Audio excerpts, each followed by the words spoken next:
All right, today we're talking about Marilyn Monroe, iconic sex symbol from the 20th century, who was able to catch the eye of many men and also women, depending on their preference. Today we're going to be doing a nice little spiritual analysis, looking at our soul and our karmic patterns and energies. First, starting with the psychology, the mind of Marilyn Monroe. Then we're looking at her astrological chart to see the karmic patterns and also the spiritual evolution she was meant to take in her incarnation. And then alchemy, which is essentially the transformation process I would have recommended to her had I been there during her time and had the skills I have today. So psychology, where we start off, sensual siren.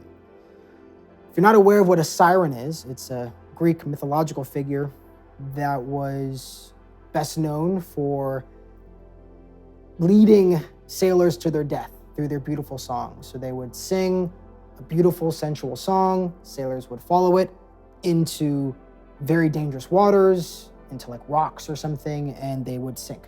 The ships would sink. Needless to say, what they really are is just very attractive women in an archetypal form, very attractive women who grabs the attention of a man, and not always in the man's best interest. She was iconic for her beauty, for her attractiveness, and her ability to magnetize herself, polarize herself, to just bring in attention. She was the OG sex symbol who has been modeled by people like the Kardashians, but even more specifically, someone like Sabrina Carpenter, who kind of transforms, or I think embodies that energy more so than most modern pop stars. But she was the original. She was a star. People pleaser though. So you could tell with Marilyn, she really wanted to be liked and to have that validation. Anybody who's in front of the camera has a certain level of a desire for validation and for the attention of other people. And she grew up an orphan, Marilyn. So she was very much starved of that natural affection you're meant to get from your parents, from the people who birthed you and created you. And moving through orphanages and not having a solid family unit, and then also not even knowing exactly what happened in those orphanages, because you can have a lot of abuse of many different kinds in those environments. She had a desire to be liked and validated and supported and loved by the public, by men, by people, the same love and attention and validation she didn't really get when she was growing up, or at least in a healthy way. Star power, but this also gave her star power, right? This made her so attractive and such a shining light in the public sphere. She just knew how to do the right thing at the right time to grab headlines, grab attention, and attract as much energy as she possibly could, because she was so bright. But again, this was rooted in a wounded feminine. Sirens, though they are attractive and have good qualities like everybody, there also is kind of a shadow side, and the shadow side is that need. So it goes deeper than just being able to attract male attention or to attract attention in general, to attract the validation, but is that deep need, desire to have that attention. And if you don't get that attention, you don't get that validation, you feel bad, you feel empty, and it's never enough. It's a constant cycle of just feeding the hungry ghosts inside of us all. And you never get to the bottom. You're never fully satisfied when you're looking for external validation, attention, and approval. So let's look at the astrology to go a little bit deeper. We look at the South Node, Ketu, North Node, Rahu axis to see the spiritual evolution of her consciousness in her incarnation. It starts with Capricorn. South Node in the 6th house. The 6th house is obstacles, challenges, enemies, illnesses, battles, right? 8th house also is battles, but 6th house is kind of like that initial stage of, confrontation with an opposition, and also could be delays or disappointments. So she is used to working hard. She's used to, having habits and moving forward day by day, that's where that South Node is. She's had a lot of karmic experience there in past lives previous to that incarnation as Marilyn. And then in Capricorn, which is a very materialistic sign, it's an earth sign that's very focused on material success and achievement. So she is most comfortable working hard towards material achievement. Also, when you have Ketu in a Saturnian sign, like Capricorn, Saturn, its lord, you have somebody who can have an over-reliance or an over-attachment to the ego, because wherever Ketu is, we're pathologically attached to. It's our karmic comfort zone. So she is very much leaning on her body, her physicality, the material aspects of her life, but neglecting the internal, emotional, energetic, spiritual aspects of her life, which is Cancer in the 12th house. So the 12th house is the opposite of the 6th house. It's all about spirituality, liberation, letting go, surrender, vacations, relaxation, rejuvenation, and escape. Cancer is the emotional sign ruled by the moon. So it's the seat of our emotional needs. When you have the North Node in Rahu, you have somebody who is feeling emotionally empty because they're not connected with their true emotional needs. She didn't have somebody around her who truly cared about how she felt, who truly cared for her on an emotional, nurturing, motherly level growing up.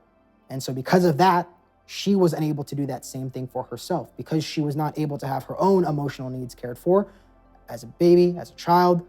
She was not able to do that for herself as an adult. So that led to her downfall, and we'll get to that later. But yeah, when you have Cancer, North Node in Cancer, you need to get in touch with your emotions. And she was very disconnected. She was constantly seeking that material success, working hard, constantly, not really giving herself a break.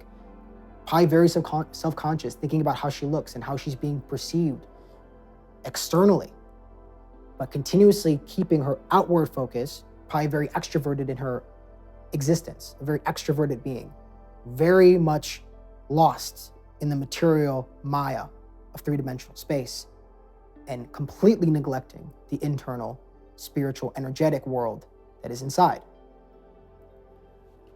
So what would I have recommended to young Marilyn, had she been my client? First, woman's retreat.